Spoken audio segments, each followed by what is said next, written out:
What's going on, guys? Welcome to our podcast, Walking Manifestator. I am your host, Alexa Peña, and in this podcast, I am on one mission and one mission only, and that is going to help you awaken your truest and highest self. Embrace and embody your true power and help you elevate to a completely new consciousness. A transformational journey with the Walking Manifestator you are born to be. What if I told you that abundance has very little to do with the amount of money that's actually in your bank account? Because here's the facts. Many people that have a lot of money can sometimes end up feeling really depressed, can feel overwhelmed, can feel like nothing is working out for them. Now, the truth is that abundance is not just something that we can actually chase. It actually is something that we become by understanding all of the blessings that we already have. So today I'm going to get into some frameworks, and my goal is that by the end, I can actually help you understand how your character needs to be developed before the blessing or your manifestation that you're trying to come into fruition. How you actually being devoted to what you're creating is one of the most important things in the alignment game, which a lot of people know as, again, manifesting and the law of attraction and the law of vibration. This is you actually becoming the person that can simply bring these things into your reality. Another very key important takeaway is going to be how your legacy is greater than any type of income that you can manifest.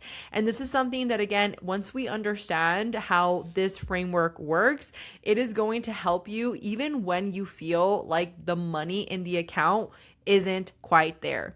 So the first thing is the character, which is the foundation of abundance. Okay, so who are you actually becoming? And in scripture, in Proverbs 31, it actually isn't just talking about wealth. It's describing a character of this woman.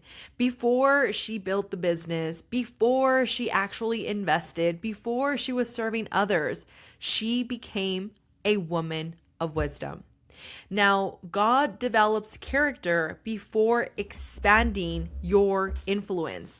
And this is something that personally for me has really resonated, because if God is looking at us as children that we are of Him, or again, it's not for me a him or a she, it is in energy, but let's just assume that this person, this energy is up in the sky looking at us like little children, and we are still not ready to go driving. We want to get our license so bad, but it's like us looking at our kid that is 10 years old and him saying, "Mom, but I want a car. I really want a car, and I think that I deserve the car." But him not actually being ready for that level of responsibility. How is your blessing maybe something that without you realizing going to self-destruct you? How is that blessing that you're praying for maybe something that you're not ready for? So it actually mentions here on Proverbs 31:30, charm is deceptive and beauty is fleeting, but a woman who fears the Lord is to be praised. Now, I've mentioned this to you guys before. I started to really get into scripture because I believe that there's a lot of wisdom there. I believe that the people that shared stories from Jesus Christ were actually sharing how much of a amazing manifester he was and the crazy miracles he was able to perform. But I think the reason why he came down, and if you actually read the story, you can understand that he came to teach us to stop having division between what the church was trying to make us focus on, which is all power should go through them and that you can only connect with God by actually having connection with them, to understanding that you have the direct person that you're trying to reach on speed dial. aka God. So why does this matter? Well, because when you can understand that the person you're becoming, this person that you're trying to manifest into your life, is actually directly tied into you knowing your worth and you knowing that God has actually chosen to have you in this world, that you co-created this reality with him. Now it takes you from the perspective of poor little me, I'm defenseless, I'm this leaf blowing through the wind, to actually taking ownership and understanding I am meant for so much more. Now let's get into the psychological part of this, okay? Identity always precedes behavior. So we don't consistently outperform the identity we believe of ourselves. If we believe that you're irresponsible with money, you are unconsciously going to act as an irresponsible person with money. If you believe that you're incapable, then you are always going to stop yourself before even taking the mindset of trying the new thing that you're trying to create or start or stop doing. So here's where neuroscience ties into the psychological perspective. Every thought that you repeatedly think of actually is creating new neural pathways. Every habit is reinforcing your identity. Your brain is constantly asking you, who are we? Like, who are we right now? And the amazing part is that neuroplasticity tells us that we can create new neural pathways.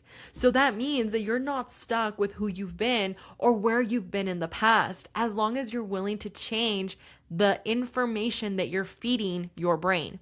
So let's dissect both of these things, the psychological and the neuroscience. So if you are somebody that identifies as, I don't have money, therefore, life is so hard for me and I'm never going to get the promotion. I'm never going to have the multi-million-dollar company. I'm never going to get married. I'm never going to have kids. I'm never going to, whatever it is for you, okay? Whatever lack is for you in your life. Remember, abundance isn't just money. Abundance is an infinite of things. It could be abundance of health, abundance of prosperity, abundance of joy, abundance of serendipity. There's so many ways to see abundance. Now, once we can understand that the way you're constantly thinking about this lack in your life actually manifest into your reality. This is why I'm a firm believer that if you want something in your life, if you want to manifest a new job opportunity, then you should go out there and become the person that that company would want to hire. If you want to get married, become the person that would actually be proposed to because you're such an amazing woman. Or when it comes down to a mother, maybe you have kids and you feel really overwhelmed and you're like, well, like I just have to give my whole life to my kids. What if you change your perspective to understand that God has blessed you with those kids for the time that you have them, but the truth is you don't know how long you're going to have them for. They're going to grow up, they're going to eventually leave the nest, and what about you? Like, who have you been becoming? What have you been creating? Because a lot of us, we get lost in the process. So this is really where we're going to get into the universal principles, right? The laws of the universe. So the law of correspondence talks about so within, so without. So as a man thinketh in his heart, so is he. That's another way of seeing this in scripture. Your external world eventually mirrors your internal world. So if your internal world is always chaos, your external world is going to show that reality. And this is why sometimes people are always talking about how their life just never gets a break. They always feel frustrated. They always feel overwhelmed. They feel like there's all these other people that are getting further ahead in life than them. What if your own mechanism, your own RAS, what you're focusing all the time, is only looking for more proof of that? AKA, if there's chaos inside of your own world, that is what you're going to manifest in your external reality. I was having a conversation with somebody from my team the other day, and she was telling me how she used to be on antidepressants, right? And I asked her, I was like, what was the thing that changed for you? And she was like, well, I changed my thoughts. That's what it came down to. I changed what I was focusing on. And I was so proud of her because she decided to remove herself from the antidepressants that most people will stay using for the rest of their life. Now, I'm not discouraging you from using them if that is something that is helping you right now. But what I am saying is that there's more ways to help yourself. And something that I know sometimes creates anxiety in my world is when I'm focusing on everything that's going wrong. Instead of just taking a beat and saying, you know what, Alexa, like, let's be grown-ups right now. What is going good in your life right now? And I look at the smallest things. Like, I'll look at the fact that my nails are done. I'll look at the fact that I have like air that is fresh. I'll look at the fact that there's like clean water. Those are not small things, by the way. My nails was a small thing. But overall, I take time to just start focusing on everything that's good versus just continuing to add more of the negativity. Now, here is really where devotion is going to create multiplication. So what does this mean? So in Luke 16:10, it says, whoever can be trusted with very little can also be trusted with very much. So God isn't just looking at what you're praying for. God is actually looking at who you're becoming. So if you want things to multiply in your life, you need to be the person that can actually hold that blessing. Let's say we go to the gym right now and I tell you, hey, you should do 100 pounds on the hip thrust. I've used this example before, but I think it just helps so much with the picture I'm trying to paint here. If you've never gotten on the hip thrust, or if you've never done a hip thrust before, or there's also the equipment, right, that you could use. But let's just say you've never got the barbell, you've never put the plates on the side, you've never done any of that. And all of a sudden you're doing 100, chances are you're going to hurt yourself. And by the end of that, you're probably not going to want to do it again.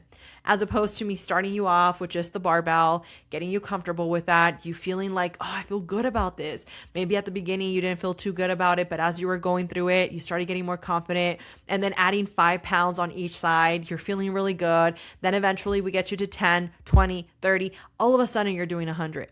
That is very different. And I think that a lot of us, we just want the blessing without the person that actually can hold that blessing. And this is why I mentioned that if you are feeling like your bank account doesn't really have the weight that you want it to have, it's like, okay, let's reevaluate. Let's look at everything that's going good in our life while I have a job, while I was able to pay my bills, while I was able to actually pay all my bills. And even though I don't have a lot of money left over right now, what I do have is electricity in my house. What I do have is a fridge with some food. What I do have is gas in my car. These are the perspectives that I promise you, once you start focusing more on these, the laws of the universe, the scripture that you're reading, the blessings that God is trying to bless you with, they all come together. Because it shows that, again, in psychology and neuroplasticity, you can create a new habit. You can create a new version of you. And a lot of the times we're just so focused on the negative that is the brain that we are wiring. And in neuroscience, it says every time you choose discipline over impulse, you're strengthening your prefrontal cortex. That is a part of the brain that is responsible for wisdom, planning, and self-control. So when you understand that discipline actually isn't punishment, discipline is simply another way for you to expand your wisdom, expand your vessel, expand who you're becoming. This is where you start becoming the person that is worthy of the blessing you're trying to call in. Now, let's get into the universal principle here of the principle of law and effect. So every financial decision is a seed. Every habit is going to compound. So what I want you to take from this is that if you already have bad habits, and let's not even call them bad habits. Let's just call them out of alignment habits, right? You love to go and buy yourself new shoes every single paycheck. I totally get that, by the way. When I was growing up, we didn't have a lot of money. I've shared this before, but when my grandpa, every time he would get like his income tax, I was so happy because I got new shoes, and I would take care of my shoes so much, to the point where like I could have them for years and my shoes looked like they were brand new.